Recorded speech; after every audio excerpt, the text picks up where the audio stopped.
Hello everybody, and welcome to my 9th devlog.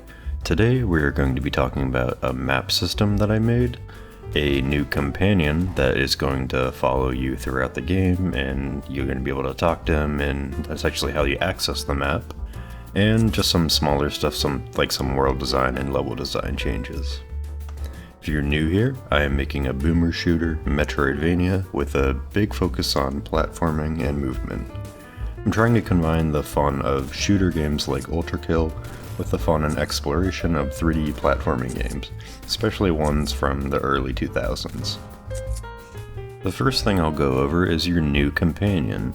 It's going to be a little wooden bird named Chippy. You get this bird when you get freed from prison, and he's going to act as a sort of guide. I want to use him as a way to feed hints to the player if they need them, but preferably as unintrusively as possible.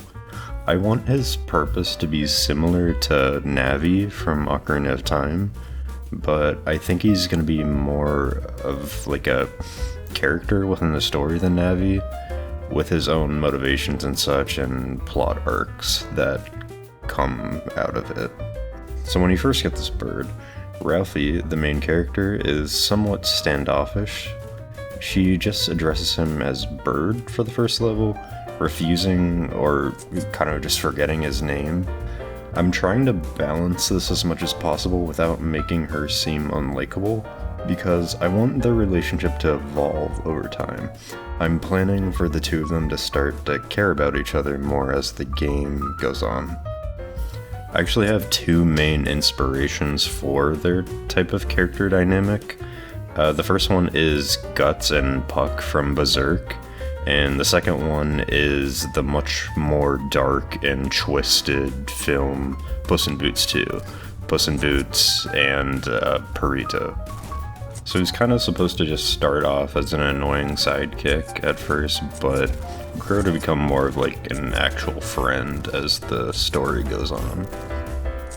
Part of the reason I decided to add a companion like this was to balance out some of the story throughout the game.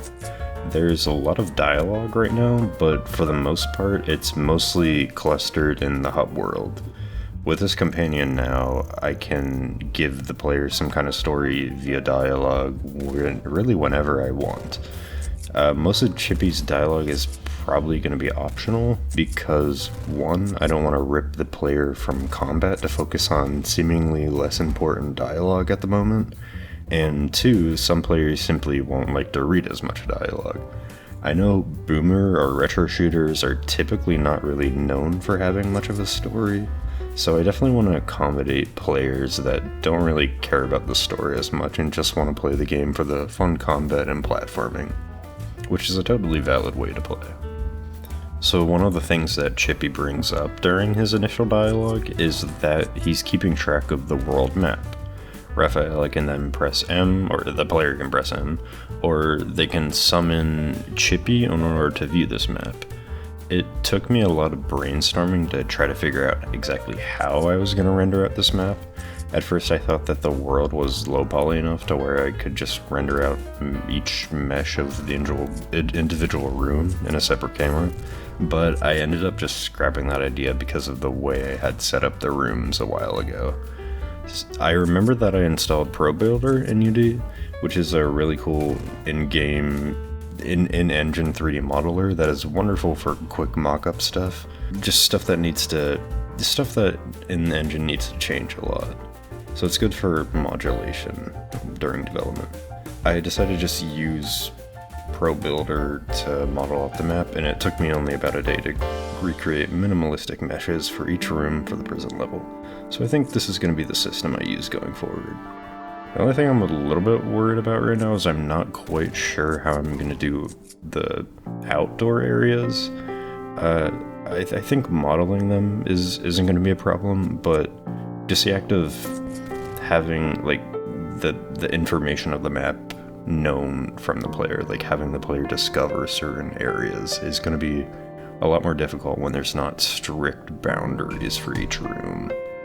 But I can probably do some kind of proximity thing. It shouldn't be that difficult.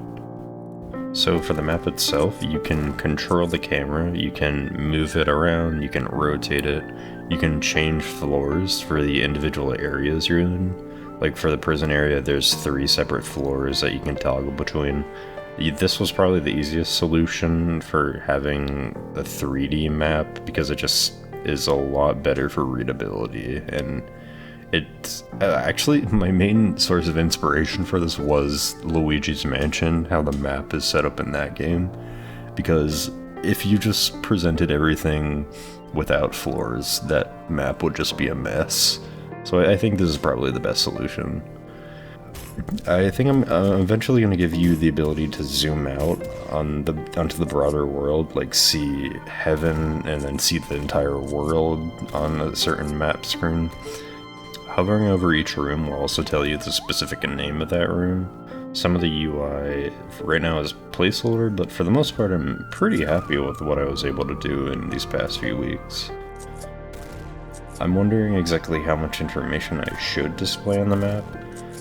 I'm probably going to have to add stuff like doors, locked doors, and maybe certain secrets. Secret portals are probably a good thing to put on there.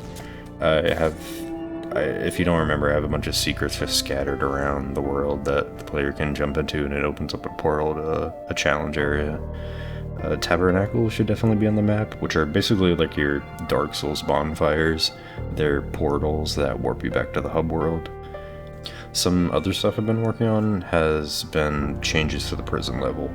A few devlogs ago, I changed the color palette of both the forest area and the city level, and I finally got around to doing the same for the prison.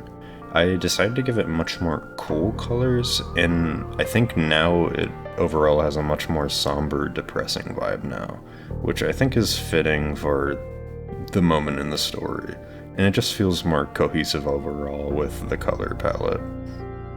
I added some new structures to the forest area.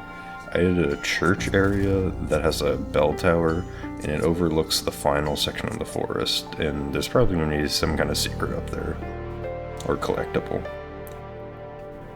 I changed the wall punch ability to be much more reliable.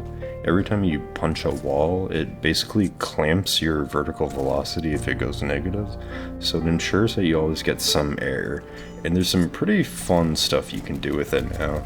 You can now rush over gaps and then punch walls, which kind of acts like you're just jumping off the walls, and you can get some pretty good distance with it. I'm actually kind of afraid of how much distance you can get, because I might have to change some level design stuff around.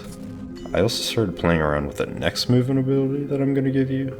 It's going to be a sliding ability, which lets you fit underneath small crevices.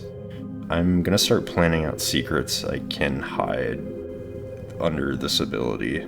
So I might go back to the prison level and add some sections that are pretty obvious later that you need to slide under. But I think this weapon is going to be some kind of shield that you can grind on, which lets you slide.